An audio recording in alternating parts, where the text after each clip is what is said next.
Yes, sir. So now we are live. Uh, First of all, good morning to all our viewers who are following this talk from the United States, and a very good evening to all those following us from India. As we all know, today we are celebrating the Rashtriya Ekta Diwas, and we observe this day every year on the birth anniversary of Sardar Patel. On this occasion, today we are joined here by our Consul General of India in New York, Shri Randeep Jaiswal, and our special guest, Professor Hitendra Patel. Professor Patel is here with us to deliver a talk on the Iron Man of India, Sardar Vallabhbhai Patel. Professor Patel teaches modern history at Rabindra Bharati University in Kolkata. He is an author who has written extensively on communalism, nationalism, caste, revolutionary movements in India, Gandhi, and many other themes in languages such as English, Hindi, and Bengali. He has authored 5 books, including Khudiram Bose, a Revolutionary Extraordinaire, and he has contributed more than 50 research articles in national and international journals.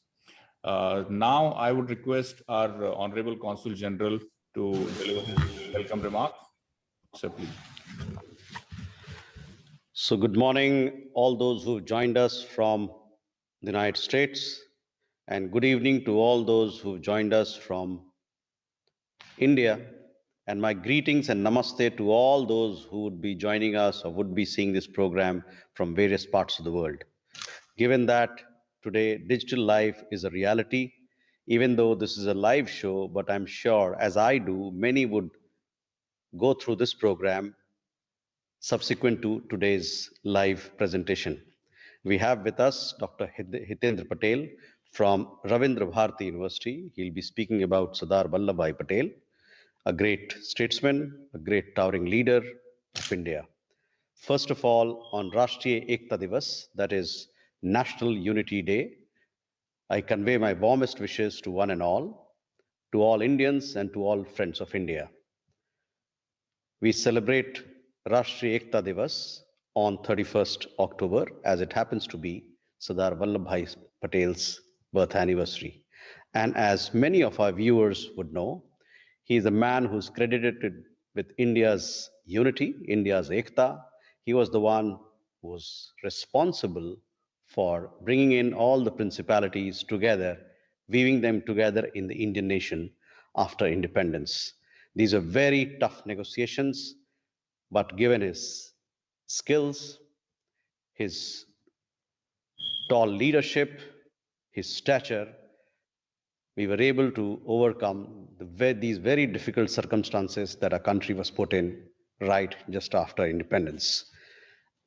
Among his many other attributes as Home Minister and the first Deputy Prime Minister of India, he is also credited with refashioning India's civil services, created All India Services, of which we are all part of today. And his role prior to India's independence in the national movement is of a very high order, from Kheda to Bardoli to several other satyagrahas, leading the national movement under very difficult circumstances. And one thing which struck me earlier as well was how he was able to educate himself in spite of the trying circumstances that he found himself. He went to England, he got a law degree, and thereafter he was a successful lawyer as well, and equally a successful political leader. We have with us Dr. Hitendra Patel. He has researched extensively on Sardar Vallabhbhai Patel, and he would be giving his perspective on his leadership, on his personality, and how he contributed to India's national movement and subsequently to India's national progress and India's nation building. Let me tell you, at the Consulate General of India here, we have celebrated Rashtriya Ekta Diwas. At the same time, today we are celebrating Rashtriya Ekta Diwas, but we have celebrated the last 1 week was Rashtriya Ekta Week. We had a talk on Hamara Tiranga by Rupa Pai. We also had a painting competition which saw enthusiastic participation very encouraging for us by young people as to what they learn from Sardar Patel's life, his legacy. After this talk, we also going to have a small ceremony here where we'll have community members as well participating to pay our respects to Sardar Vallabhbhai Patel. So that is our Rashtriya Ekta celebrations here in New York. This celebration is also a part of Azadi Ka Amrit Mahotsav. As you know, India's 75th is into its 75th year of independence. There are celebrations happening all over the world, including in India, and these celebrations are going to go right in 2022 and thereafter in 2023. So with that, let me turn over to Dr. Patel, Professor Patel. He's in Calcutta right now and he's speaking from Kolkata. Over to him, and thereafter, but I must also welcome him and also to thank him profusely for his participation in this program. Thank you very much, and I am sure all the viewers are going to enjoy this talk. My deepest respects to Sardar Vallabhbhai Patel, Iron Man of India, on Rashtriya Ekta Diwas on his birth anniversary. Thank you and Jai Hind.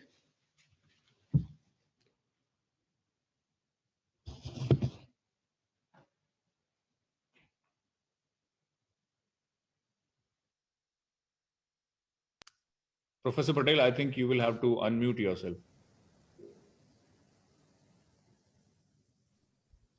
Yes. Namaskar.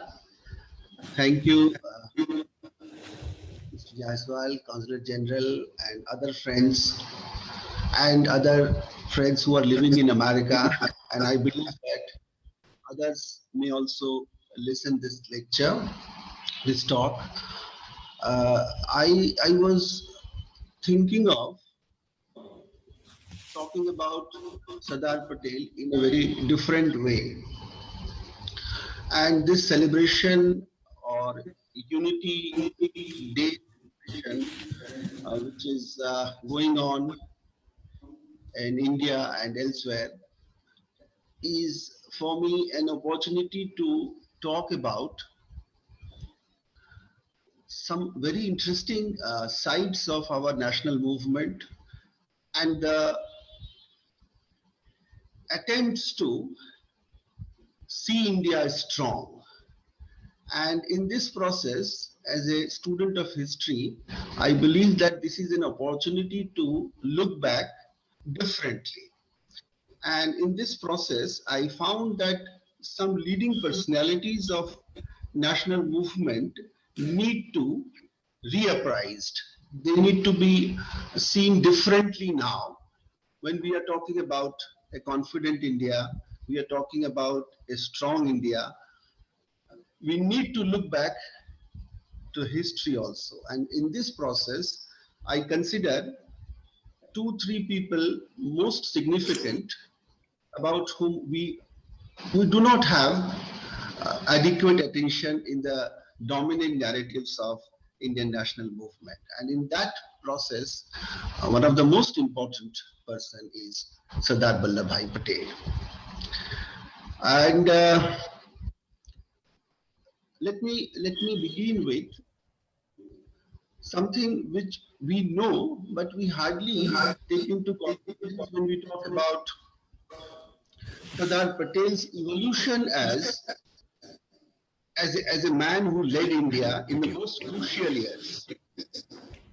Consulate General had referred to his early days, and it's very interesting that he started late and he did what he could in given time to become a very important person of Gujrat politics in very quick time. He was a very successful lawyer, and then at a time when India was moving towards a new political environment due to Mahatma Gandhi's arrival with a new political technology, he joined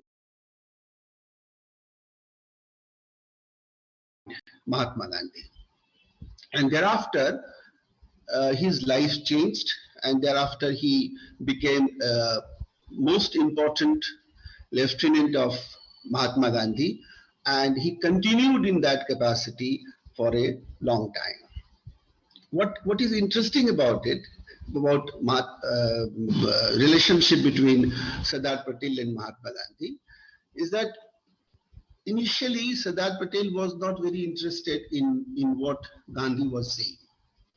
And we have evidences to suggest that he was not really very enthusiastic about it. And ultimately, when he realized that this man has something new to contribute, he joined. And it was November 1970. From 1917 to 1939, he was almost followed Mahatma Gandhi in ditto. And in this process, let me divide this phase into two parts. From 1917 to 1928-29 and 1929 to 39. And I'm saying this, and I'm bringing these details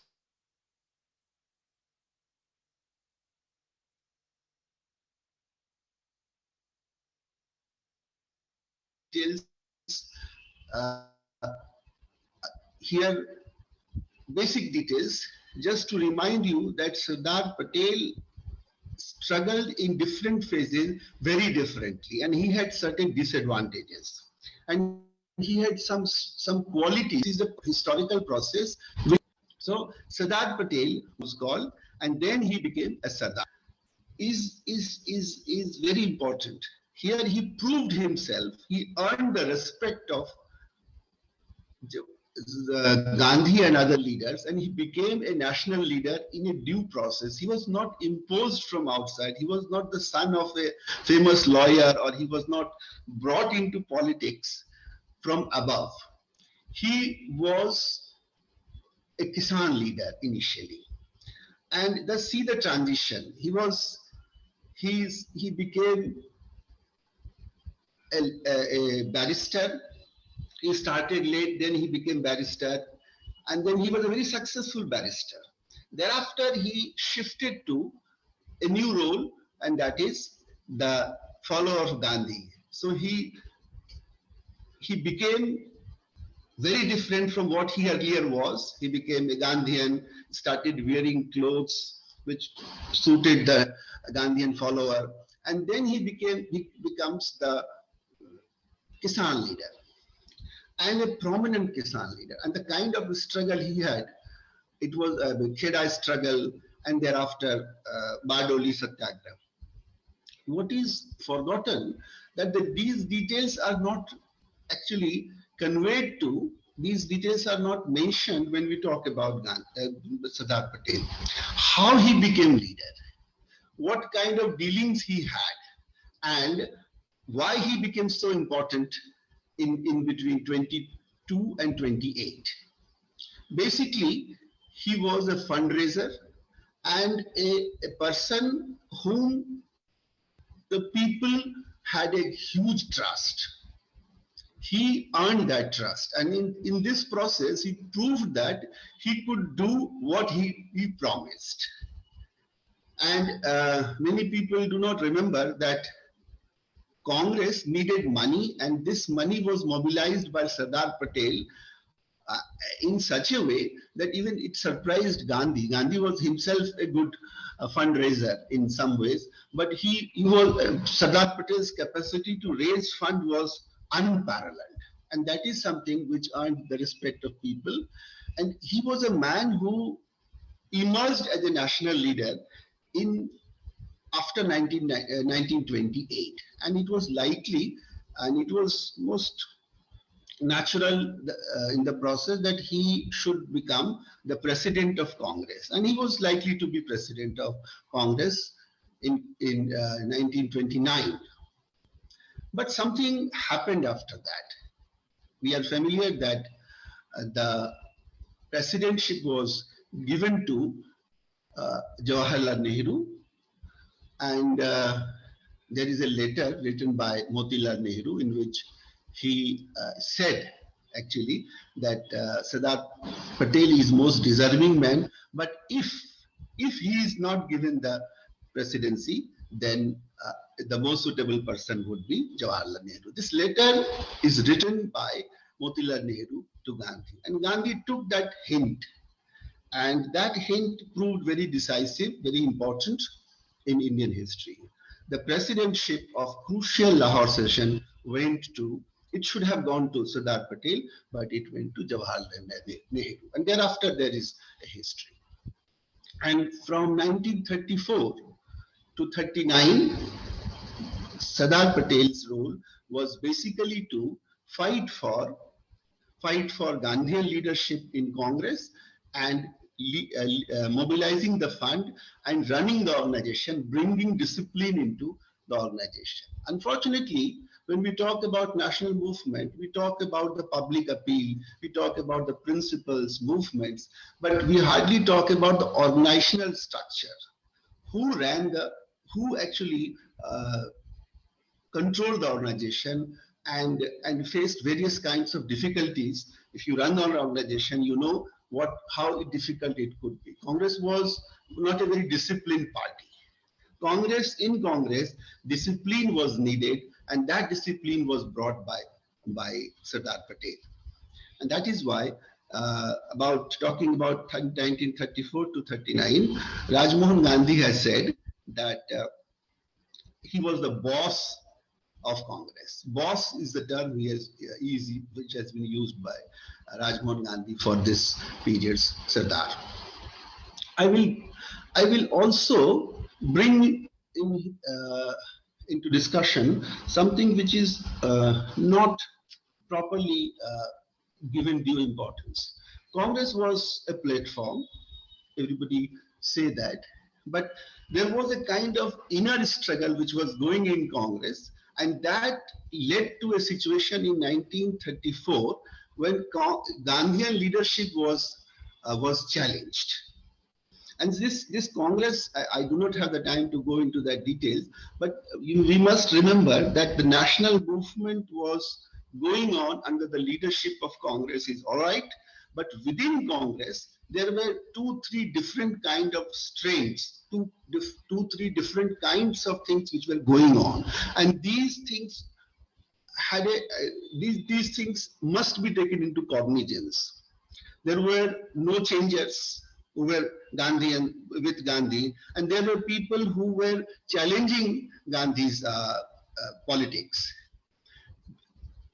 Beyond Congress, there were people who belonged to what is called a Hindu nationalist rank. They were also challenging Gandhi. There were leftists, M.N. Roy and others should also be brought into discussion. So Gandhian leadership was not uncontested. It was challenged both from outside and from inside. So in 1934, there comes a situation where even Gandhi thought that he has no place in Congress. And he himself decided to retire from Congress in 1934. And this is very significant. So Gandhi is retiring from Congress because he thought that Congress is not following his ideals. Now, from 1934 to 39, this is a period where some important developments were taking place. We keep referring to Subhash Chandra Bose. We keep talking about the internal conflict, which is referred as left versus right within the Congress, but we hardly realize what kind of a struggle it was. And in this contest, it was Sardar Patel who fought for Gandhi. And in this process, ultimately, he was able to counter the leftist, socialist, and other critiques of Gandhian politics out of Congress. And that is something which we may have different kind of opinions about it, whether it was good or bad. Was it a campaign sponsored by Indian capitalists and so on and so forth? But historically speaking, this role of Sardar Patel is extremely important, and that should be noted that he was a man who was fighting for Gandhi, following Gandhi, in order to bring discipline in Congress and run the movement along Gandhian lines. So as a leader, He was not only running the organization, he was not only managing things. If you see the details, you will find that he is dealing with capitalists, raising the fund, he is dealing with different leaders, regional leaders, and in the process, he is leaving the space for popular leaders such as Jawaharlal Nehru and iconic leader such as Gandhi to deal with other things. The dirty part of the entire process was dealt by Sardar Patel. It has been said by an eminent writer, and some other people also have underlined this, that the dirty works were done by Sardar Patel and the benefits of it were reaped by some other people. So in this process, what is the significance of Sardar Patel's efforts? How can we look into the process and see Sardar Patel doing things principally? Was it simply a matter in which we can be very clear that he was fighting for the conservative elements? No. My humble submission would be that within the Congress there were people who thought that Indians should go all out against British, all out against so-called feudal forces. There were people, and among these peoples there were communists and socialists I have already mentioned. But was it so simple? Was it as straightforward as this, that Gandhi and Pant Rajgopalachari or Rajendra Prasad and others, they were conservative people struggling and thinking of zamindars and feudal elements? Is it so simple? I don't think so. These are two sides. And if you do not go into that, if you do not go into the entire process, you will find that there is one kind of simple binary in which these people struggle have not been given due attention.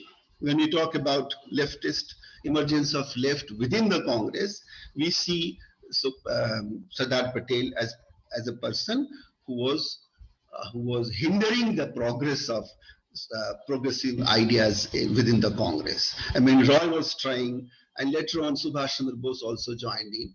I'm not being judgmental on it. We cannot, because these all were great people trying in different ways how to get it done, how India should progress and all that. But the role of Sardar Patel is crucial, because he was fighting not only against the British, he was leading Congress not only against the British or imperialism, but also he was able to fight against those people who wanted this movement to go in different direction. And I keep saying that whether we like it or not, he was the man responsible for ouster of different elements who wanted to control Congress between 36 and 39. In the process, there are some ugly scenes. We can talk about Tripuri, Haripura, and many other things we can deal with. But ultimately, at the end of it, we find that he was successful. And he was successful in bringing order in Congress and bringing discipline in Congress. Thinking about Sardar Patel, a book I can refer to is written by a Hindi novelist. Sometimes it may surprise my friends that when I talk about these critical and complicated historical issues, I refer to some Hindi novel or some Bengali novel. But I can say that there are some political novels such as Bhagwati Charan Verma. Bhagwati Verma is familiar to some of you because of his book Chitralekha, but he wrote two important political novels. One is Seedhi Sachi Baatein and other is Prashn or Marichika. I could understand the paradox of Indian politics of 30s most intricately depicted in Bhagwat Verma's novels. To some extent, 40s his story comes in discussion in political novels such as Jhootha Sach of Yashpal and some other writers. But I would say that these are the novels in which these personality clash and all kind of differences within Congress and outside Congress Indian politics, these are dealt very interestingly by these writers. So now I come to 1939. There is a historian who said that till 1939, Gandhi, so Sardar followed Gandhi, but thereafter there were some doubts in him about Gandhian leadership and his way of dealing with Muslim leadership and all. And also there were differences between what Gandhi thought and said and what Sardar thought that India should do. 39 onwards, there is obviously a shift in Indian politics, and India moved towards a phase in which nothing looked clear from 1939-40 onwards.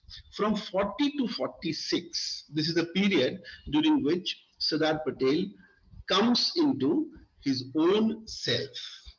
This is the period in which is not adequately discussed in our historical literature. We find the emergence of what is called Muslim League challenge for a separate nation in Pakistan, as Pakistan. A historian has suggested, and I believe this is a correct kind of understanding of Sardar Patel's efforts. He says that initially he was doubtful in 39, but after 42 movement, Sardar Patel understood that what Gandhi was saying was correct. So he again came back to Gandhi and tried defending Gandhi. After 45, he was slightly uncomfortable with two things. One was when he thought that Gandhi and Nehru were soft towards Muslims, and that created the space for maneuvering for Jinnah and other Muslim leaders. So he was critical of that, although he did not explicitly said in public, but there are evidences which suggest that he was slightly uncomfortable with Gandhi going to talk to Jinnah, thereby giving legitimacy to Jinnah as a leader of Muslims. He didn't like Jawaharlal Nehru's utterances about Hindu-Muslim issues in a very ambiguous manner. It was some kind of a double speak, if I may put it that way, crudely. So these are the issues which came into his mind. And then he decided to say a few things which were necessary, he thought, in the nation making. And if we try to understand that, we will have to deal with the biographies of two people together. And I say it with some conviction because I have thought over it. Ghanshyam Das Birla, Mahadev Desai, and Sardar Patel. These three people can give us a complicated picture of what which emerged after 1946. On the one side, Muslim League is pushing hard and it was being helped by British. And in that situation, Congress leadership also got divided. Maulana Azad wanted a kind of collaboration between Congress and Muslim League. So it was a very confusing scenario. Gandhi was soft. He still had some hope that Hindu-Muslim solidarity could be possible at the political plane. So in this chaotic situation which was emerging, Sardar Patel was the man who had the best vision of what is going to come. And it is said that he was unable to avoid the partition, and some responsibility lies with him. But if you see the details, I have tried to go into that detail. I found that Sardar Patel was very realistic. Whatever he said turned out to be correct. He was a great judge of situation and people. It was referred that he understood that we needed capitalists also. We needed princely states support also. We also need. He was not a revolutionary, if I may put it bluntly. He was not a revolutionary. He understood that things are to be modified in order to bring in order to establish a kind of vision which can be a powerful national vision, and therefore he should be differentiated from other people who wanted revolution at that time. He believed that India needs a very strong army, a strong center, and there are other things which I cannot go into details, but he had a vision of his own, and there is a consistency over that. And in this connection, he found that in 1946, what Congress was doing was correct in his own way. I mean, it was basically decided by Sardar Patel, and wherever Sardar Patel asserted that this should be done, Nehru or Gandhi could not alter that. And this has to be admitted, that there were things where he actually understood that Congress must not go too soft, and there are details available for that. So 1946, there was a situation where we needed a leader who had a clear vision, who cannot be considered as a person who was soft to Muslims or whatever. In that situation, there was this selection of the leader of India, who was going to be the Prime Minister. And here, this is also well known, so I would not go into that detail, that from different parts of India, the voice was that the leadership should go to Sardar Patel. But thanks to Gandhi's preference for Nehru, that berth again went to Jawaharlal Nehru. I'm not saying that Jawaharlal Nehru was not a statesman or was not a great leader, all that. But there is a consensus emerging among even the critics of Sardar Patel that had Sardar Patel taken the mantle of leadership in 1946, which should have been the case, India would have faced the situation in a better way. I'm quoting here an eminent historian who is not known as a supporter of Sardar Patel. He was in fact biographer of Jawaharlal Nehru and a great liberal historian. He says this, that Sardar Patel was under Gandhi till 39, and thereafter, when after 46 the situation came, he was reluctantly working under Jawaharlal Nehru. Situation was this, I'm quoting him.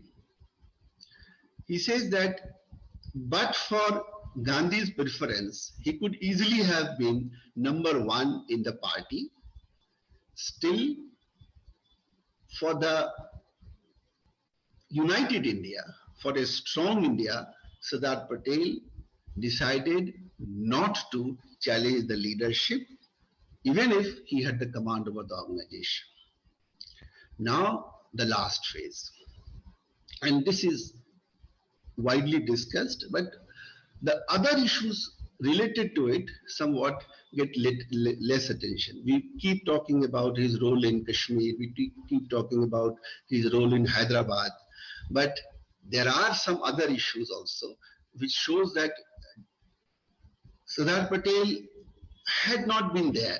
Had he not been there, India would have been balkanized. And historically it can be said that without his presence, India might not have achieved the importance. We are not overstating the case when we say that he was a real builder of India. He really brought more than 600 princely states due to his own maneuverings and all kind of things which he did. Two things I would like to bring into notice. One is Jodhpur's case, Bhopal's case, Hyderabad case, Kashmir case. Hyderabad and Kashmir cases are adequately discussed, but how he brought Junagadh, how he brought Jodhpur, and how he was able to silence Bhopal, this story needs to be told in order to understand how on different ways Sardar was instrumental in achieving what he wanted, unity of India. Now the point is why we do not go into those details. It is said that he did extraordinary things in Hyderabad. He was able to bring Hyderabad into it. But do we realize how he did it? And do we realize what was the role of Mountbatten in the entire process? Had Mountbatten not gone out of India and had not been Nizam's case pleaded differently, I mean, there was a situation where Nizam could have taken the initiative. The draft was prepared by Mountbatten and his friend, and if Nizam would have been farsighted, he could have taken that opportunity. He could not, and that gave the opportunity to Sardar Patel, and he then intervened. In Jawaharlal Nehru was not willing to go for military action. Now, these are the minor details. Unless we delve into it, we will not be able to understand how significant Sardar Patel's interventions had been. Another case which is often discussed, and we keep saying, we love to say that had Sardar Patel taken the lead in case of Kashmir, Kashmir's problem could have been solved had he been able to do that. But what was the case? And here I think we need to be very particular about the historical context. We have some good biographies of Sardar Patel. Krishnan has written, and there was Tamhenkar or something, there were some other books written. Tahmankar, D.V. Tahmankar has written, V.P. Menon has written, and Rajmohan Gandhi, obviously, I have mentioned. These are the biographies, but what we need is the historical study to bring into the focus the context, the complicated context in which Sardar Patel's interventions could have been so decisive. There is a movie, Sardar, which is based on extraordinary research, and I believe one scene of that should be cited or mentioned here. Sardar Patel in that movie says, "I don't know what we are doing. There will be a time when historians will look into it and will find faults in what we have done. They will not realize under what circumstances we have done this and for what. If we would not have done it, and the country could have disintegrated." And these are the painful lines which keep haunting me when I think of Sardar Patel.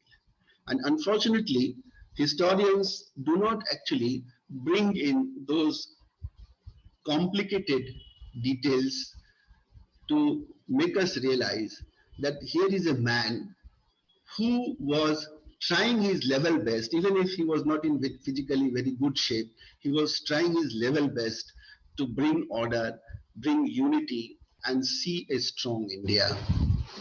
Obviously, on one point, Pakistan's making, he could not be successful, but for that we cannot blame him. But that is a very different story altogether. Last but not the least, this is the last point I will be dealing with, and that is what happened after the rift between Jawaharlal Nehru and Sardar Patel started to affect the functioning of Indian government. There is a misconception about it, and that those misconceptions are to be put on rest after a careful research.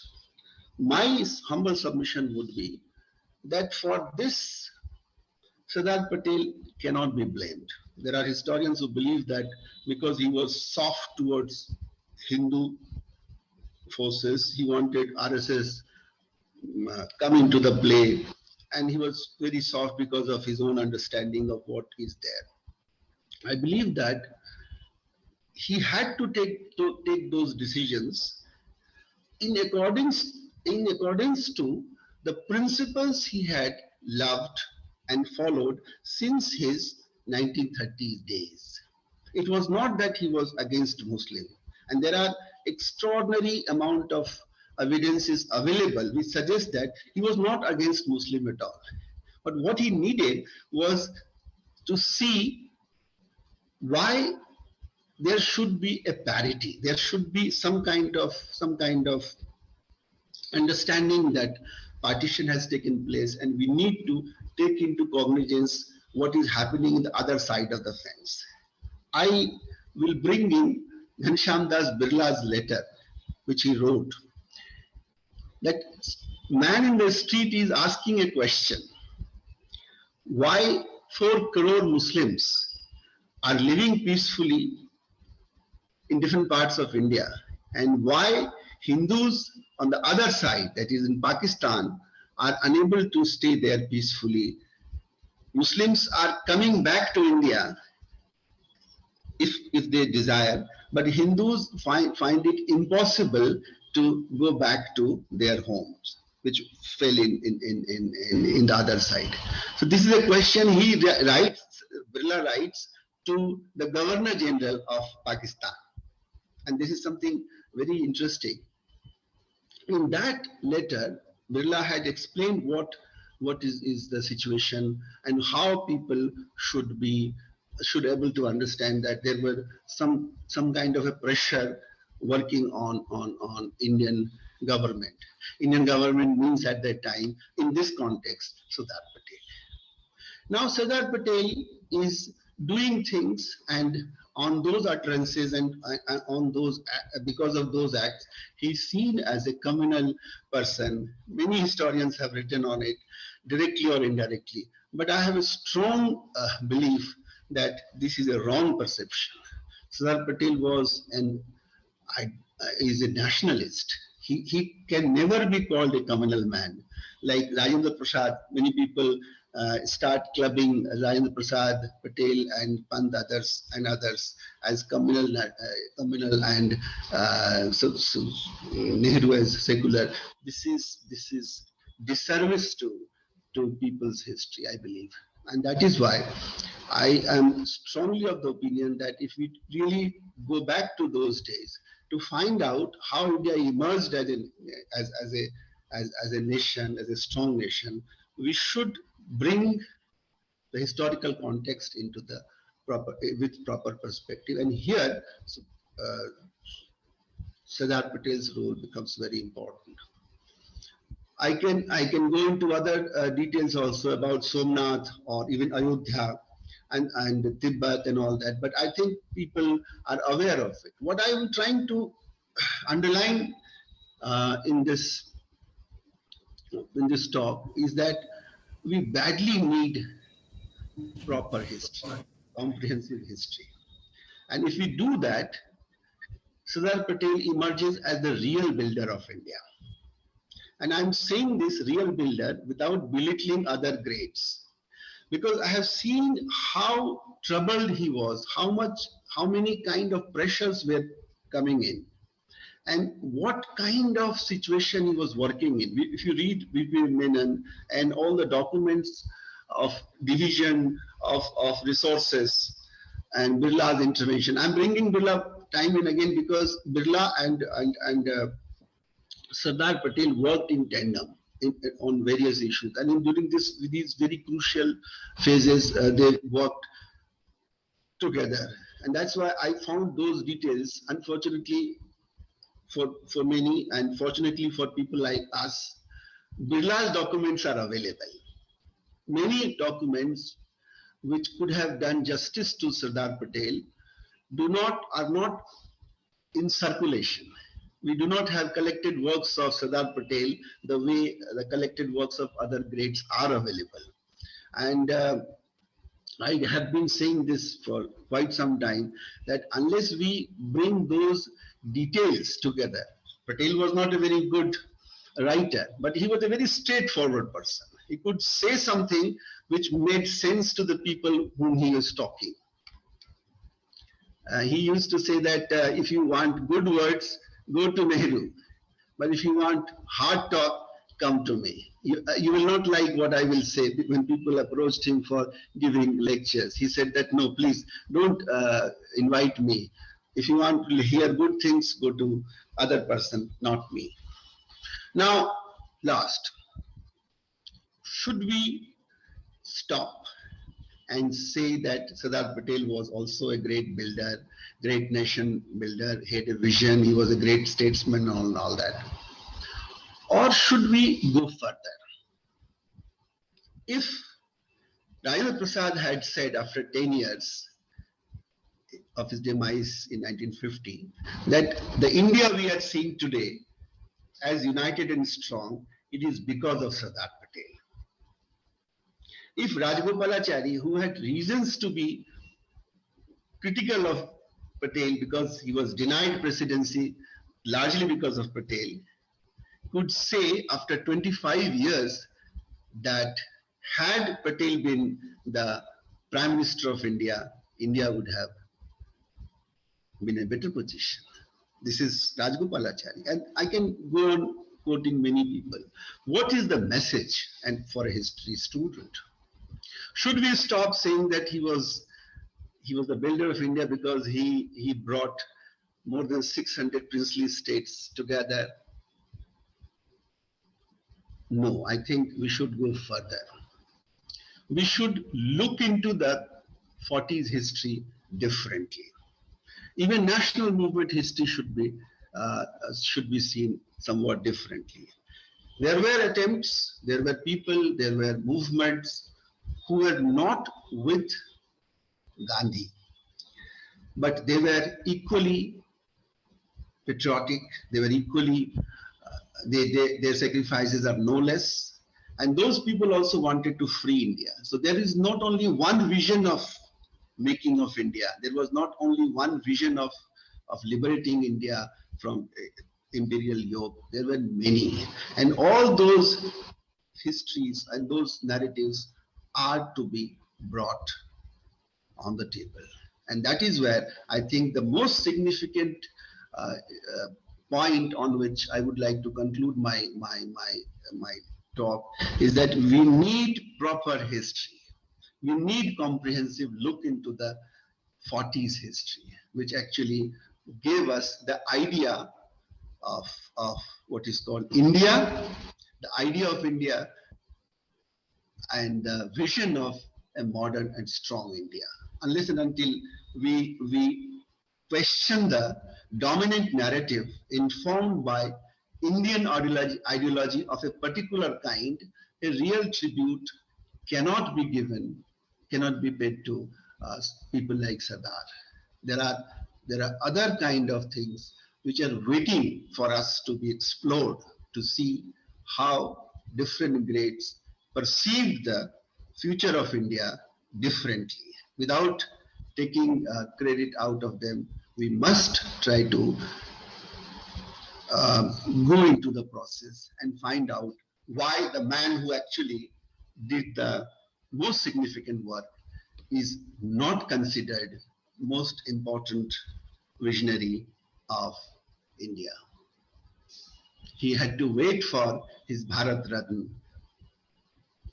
and some others, lesser mortals, were able to get more fame and recognition. There must be some reasons for that. With that critical note, without belittling anybody, I would invite all of you who are interested in giving tribute to the Iron Man of India. Sometimes these titles can also be deceptive. You say somebody as Iron Man or something, or the Netaji or something of that sort, but ultimately, when we talk about history, we try to underplay their role, and crucial elements are edited out in such a way that the history comes to us in a very different form. That the time has now come, and now we need to be a bit careful and a bit exhaustive in this investigation. I believe that he was the man who actually gave us a strong India, and one can say that when he died in 1950, he had achieved what he wanted. Sardar Patel's contributions are going to be discussed for quite some time to come, and it is very befitting that his birthday is celebrated as Unity Day for India. There cannot be a better person for this honor. I salute his contributions and look forward to more work and more researches on his deeds, not only of between 1946 and 50, but also from 34 to 34 onwards, at least, if we do not go back to it.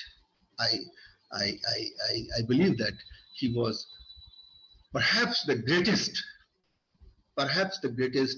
man who shaped modern India. His visions are to be studied. He didn't have the time to look for future as much as others had. I believe that if we see it carefully, Sardar Patel emerges as the most important builder of modern India. I would conclude with that conclusion. Thank you. Thank you so much, Professor Patel, for this brilliant talk on Sardar Patel. And for the last 45 or so minutes, you transported us to the period between 1920s to, let's say, 1950.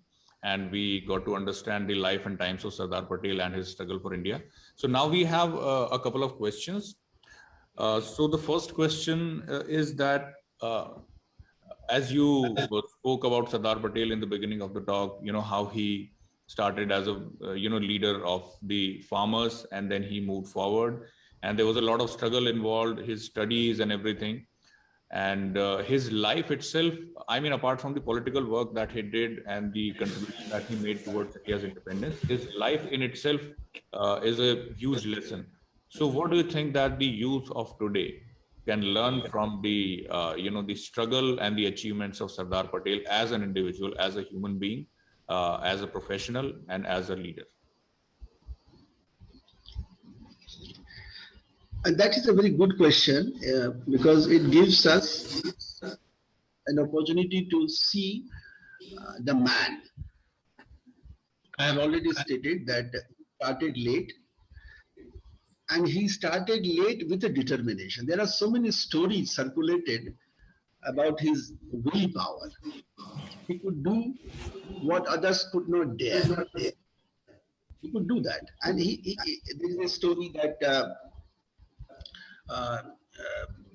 the doctor was not able to do the operation because it could lead to some kind of huge pain to the body of young boy or young man, Vallabhbhai Patel. But he himself took that razor and he operated, and it was the astonishment of people. These are the stories. There are some other interesting stories, very important stories. When he was pleading the case, he got the news that his wife is dead, and he put that telegram in the pocket, and he continued his proceedings. These are the stories. But what is most significant in my mind, and that should be of some significance for youths of today, is his determination and single-mindedness. Many people might not be knowing that he did very well in England when he went for study law, and he completed his course in half time and with the highest grade. And it is interesting that when he was in London, at the same time, Jawaharlal Nehru was also a student there, and they never met. So he was a man who was so determined, he was so focused that whatever he did, he did with all determination and commitment. And once he decided something, and in that thing, I think love for the country comes most important. He loved his country, and on the basis of what I have read in his biographical works, I have found that once he decided something, he put everything into it, and that determination made him a sagacious mind. He was a great reader of people. V.P. Menon and others have said that once he looked at the person, he could make out whether this person is capable of this or that. He was such a great reader of situation and people. I think this came to him a late. He did not come from a very established family, like a great lawyer family. He came from peasant stock, started late, and yet he was a man who could understand the political situation most correctly, where from this comes. Two things: determination, commitment, loyalty. Loyalty is also I would like to include. Nobody can say that Sardar Patel cheated him. Everybody had to believe him. He was so clear to his friends. Nobody, I have never come across anybody complaining that Sardar Patel had deceived him. Not even nobody can say that. Loyalty, determination, commitment, and above all, love for the country. These are attributes I think we can learn from. And in these qualities, he can be said the best among all our modern greats. Thank you. Vipul, can I come in here, if you don't mind? Yes, sir, please. So, Professor, thank you for that talk, and it's very enlightening, and I'm sure it'll make people think and introspect. Also, it gives us a new perspective, and that's how societies progress. My question to you is, while you've spoken about Sardar Patel's engagement in national movement and also his contribution thereafter in Free India, could you also, for the benefit of our viewers, could you also just briefly talk about, he was a political man, he was a statesman, his views on some of the international issues of those times, including decolonization, what was happening in Africa, what was happening in Latin America, etc. Thank you. I am not very familiar with what he thought about other countries' relationship with India and all that, because I have not gone into that. But what I can say on the basis of what I have studied is that he had a particular kind of confidence in Indianness. And he had a very clear understanding that Indians have always stood for values. And that is something which gave him confidence, even when we dealt with this Tibet case. The letter he wrote is extraordinarily important. And you all know that letter, every word of that letter turned out to be prophetic. I mean, this is, we all know. Other things which I wish I could could have given you some thoughts on that. I remember two people giving tributes to his understanding of India's policy, diplomatic policy. One is Lal Krishna Advani, in his autobiography has said something very interesting about it. And then J.B. Kripalani, in his autobiography also, he had written something on that. So I believe that that is an area where I also need to study a bit. But I think he was a person who was very proud of being Indian, and he didn't want to be bogged down by external pressures. One thing I would say, and that comes to my mind when I think about him as a different person. He wanted good relations with Western world, and that is where again Birla comes into the play. The biography of Birla, written by Medhaji, gives us something to think about. Unlike Nehru, he wanted good relations with the Western world, with his own understanding of the contemporary situations. So that can be said that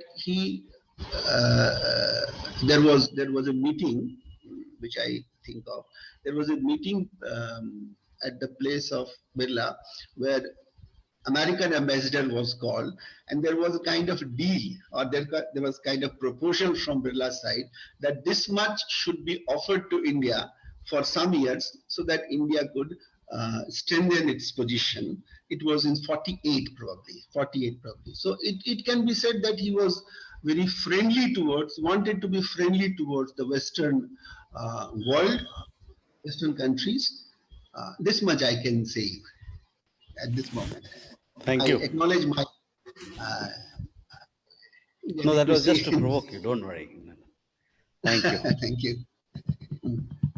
Thank you so much, Professor Patel. So I have one more question.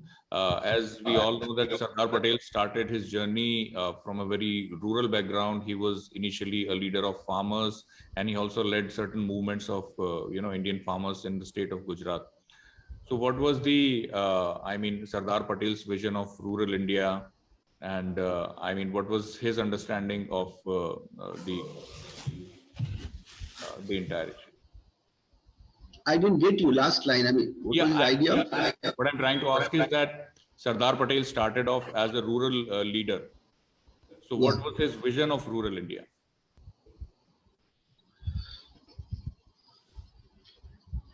Actually, his dress gives us an idea that he was less modern, rooted to villages. And when I answered this interesting question, I remember one important development after his death. There were people who loved Sardar Patel, and they thought that there should be a memorial for Sardar Patel.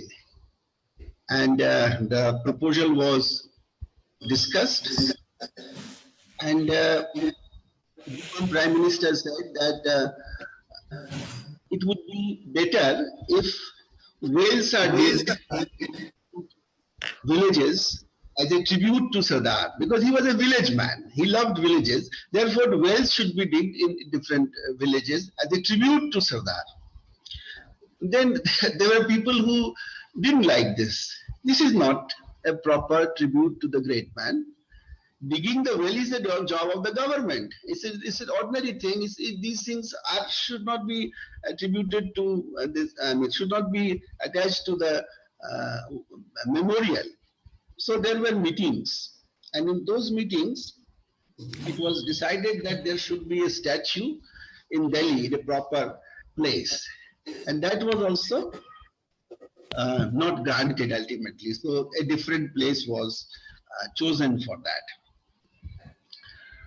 This image of his being Goti Kurta type is very deceptive. He was very modern, and please remember that he followed British way of life till Gandhi came, and he was a pakka Western man when Gandhi came to his life, and he understood everything. And even Mountbatten initially thought, Mountbatten thought that this gentleman looks a person whom I can manipulate.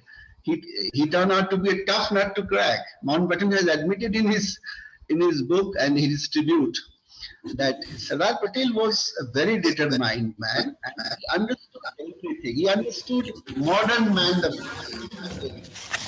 This is my impression. He was not a village man as such. He loved village, but he was not a Gawa type man, or he was not a man who actually can be seen as a person who did not understand the modern things. He understood everything, and that is why I believe that if you read his utterances, his speeches, very brief. He was very brief. He used to be very brief. He didn't. He was not very imaginative. He did not have that kind of a language, flair of language. He was with modernization. And please keep in mind, I mean, I would request all of my listeners to remember that on this basis of modernity or modernization, he was with Bombay Plan.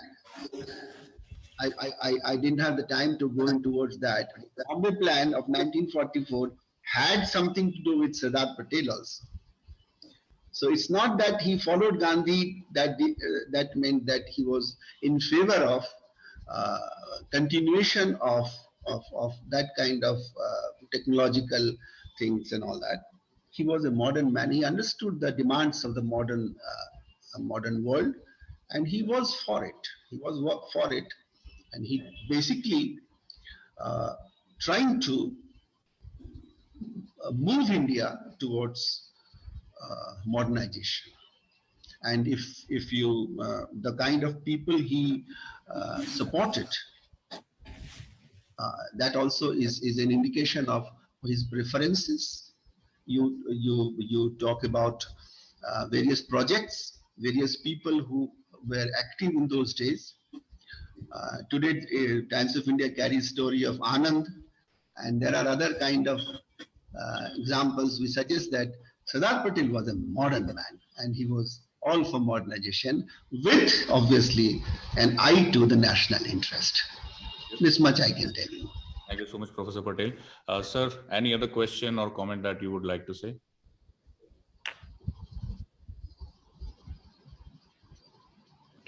Oh, is it for me, Vipul? Yes, it is. Well, just to say thank you, Dr. Patel. It has been a pleasure to be hosting you at the consulate here via Zoom, via digital medium.